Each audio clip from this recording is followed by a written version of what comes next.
नमस्कार भावांनो. तर आज बलिप्रतिपदा म्हणजेच आपल्याकडं दिवाळीचा पाडवा म्हणून पण हा सण साजरा करतोच आपण. तर नेमकं बलिप्रतिपदा म्हणजे काय हे आपल्याला माहीत असेलच, पण तरी पण मी थोडाफार सांगण्याचा प्रयत्न करतो की बळी हा नेमका कोण होता आपल्याला माहिती आहे का?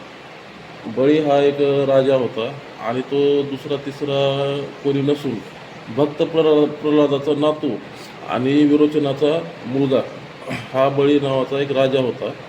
आणि त्याच्या काळामध्ये शेतकऱ्यांना खूप चांगले दिवस होते. त्यामुळं तर आपल्याकडं म्हण आहे ना, की "इडापिडा टळू दे, बळीचं राज्य येऊ दे" असं म्हणतात. तर त्याचं कारण हेच आहे. त्या काळामध्ये ना शेतकऱ्यांसाठी तो खूप करायचा. परत त्याच्या काळामध्ये असं चोरी चपाटी, लांडी लबाडी असं काही नव्हतं. पण त्याला खूप घमंड पण झालेला होता. आणि तो नंतर त्याचं वर्चस्व एवढं वाढलं, की तो देवतांना पण त्रास देऊ लागला नंतर.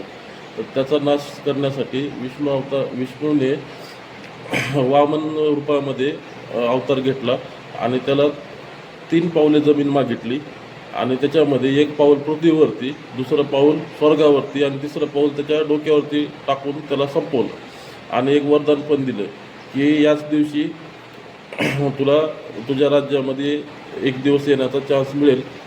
तर अशी त्याची काही स्टोरी आहे मित्रांनो. आणि त्यामुळं आजच्या दिवशी सुहासिनी बाया म्हणजे आपल्याकडं नवऱ्याला ओवाळायचा आजचा दिवस, नवऱ्याने त्यांना भेटवस्तू द्यायची, हे प्रथा चालू झाली.